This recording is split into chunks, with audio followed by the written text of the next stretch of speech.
nous retrouvons pour la prise en charge de notre patiente obèse. La prise en charge doit être globale, c'est-à-dire somatique, nutritionnelle, psychologique, diététique et d'éducation physique. En premier, on va prendre en charge les complications, c'est toujours la priorité, les complications cardiovasculaires, le diabète, l'apnée du sommeil. L'apnée du sommeil, c'est un facteur vraiment déterminant dans l'efficacité de la prise en charge, car le fait d'avoir des hypoxies nocturnes, ça rend un sommeil de mauvaise qualité, et donc le patient est fatigué et ne peut pas faire d'activité physique dans la journée. La stéatohépatite, et puis on insiste sur la nécessité de se vacciner, grippe et Covid. Avant de décider de faire perdre du poids à un patient, il faut rechercher les contre-indications à la perte de poids.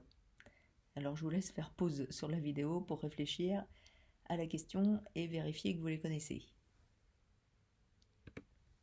Les contre-indications sont les situations de souffrance psychologique qui vont prédominer sur les risques somatiques, d'autant plus que la souffrance psychologique risque de s'aggraver au moment de l'amaigrissement, de la restriction, de la frustration liée au régime.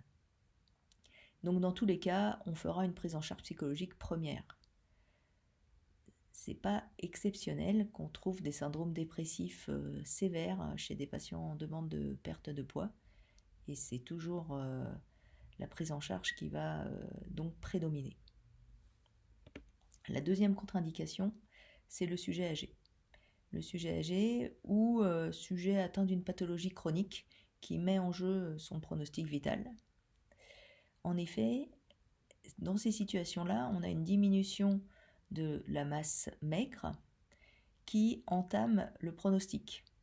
Pour cicatriser, pour bien résister à une BPCO, il faut avoir suffisamment de muscles. La courbe de survie en lien avec l'IMC, qui était en J chez le sujet jeune et sans pathologie chronique, est modifiée chez le sujet âgé et avec une pathologie chronique. Et finalement, chez le sujet âgé, le surpoids ou l'obésité devient un avantage. Quelqu'un qui a une BPCO sous oxygène à domicile, il a une espérance de survie meilleure s'il est en obésité que s'il a un poids normal.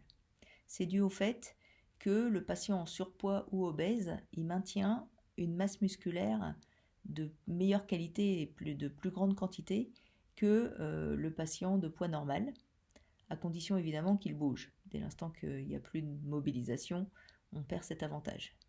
Mais donc un obèse qui bouge, il déplace à chaque mouvement 5, 10 ou 15 kg de plus qu'un autre, et donc il maintient une trophicité musculaire plus importante.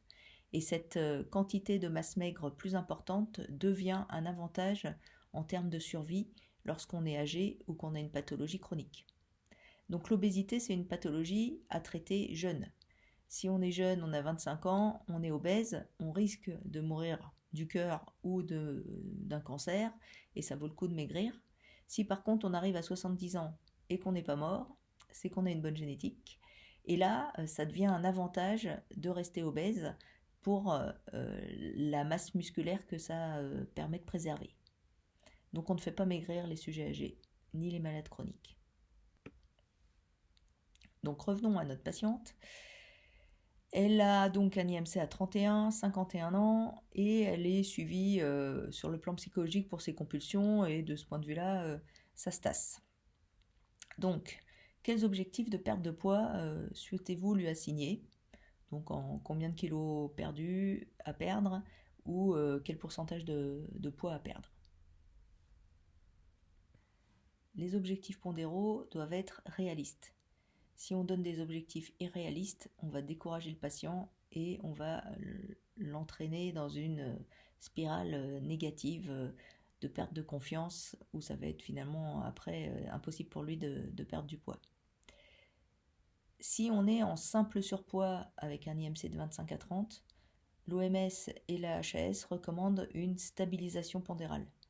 En fait, c'est déjà un résultat positif d'arrêter de prendre du poids, car l'histoire naturelle d'une obésité, c'est une prise de poids permanente.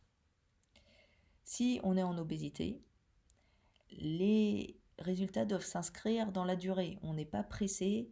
L'obésité, elle a mis des années à s'installer. Il faut qu'elle mette des années à disparaître, enfin à régresser, parce que sinon, en fait, on tombe dans l'effet yo-yo, restriction, frustration, rechute, restriction, frustration, rechute. Une perte de poids de l'ordre de 10%, donc entre 5 et 15%, dit l'HAS, suffit à avoir un bénéfice significatif en termes de morbidité, et c'est donc là l'objectif du traitement médical. Le bénéfice repose avant tout sur le maintien du poids à long terme. Ça sert à rien de perdre 40% de son poids pendant un an pour reprendre tout après, on a zéro bénéfice. Donc finalement, souvent les patients sont un peu déçus lorsqu'on leur donne l'objectif, mais on sait qu'ils ont un bénéfice en termes de santé et de qualité de vie qui est déjà très significatif avec une perte de poids de 10%. Voici le tableau de seuil d'intervention qui est proposé par la Haute Autorité de Santé. Donc vous voyez que pour un individu en surpoids, on ne propose pas de perte de poids, mais par contre, si le tour de taille est élevé, il est recommandé d'essayer de donner des conseils pour essayer de maîtriser et réduire le tour de taille, car c'est un facteur cardiovasculaire et de diabète important. Par contre, s'il y a une obésité IMC supérieur à 30, on propose une perte de poids, et à partir d'un IMC supérieur à 35 avec comorbidité ou 40 sans comorbidité, on propose l'accès à la chirurgie. Nous allons maintenant voir la prise en charge en pratique et je vous retrouve dans la prochaine vidéo.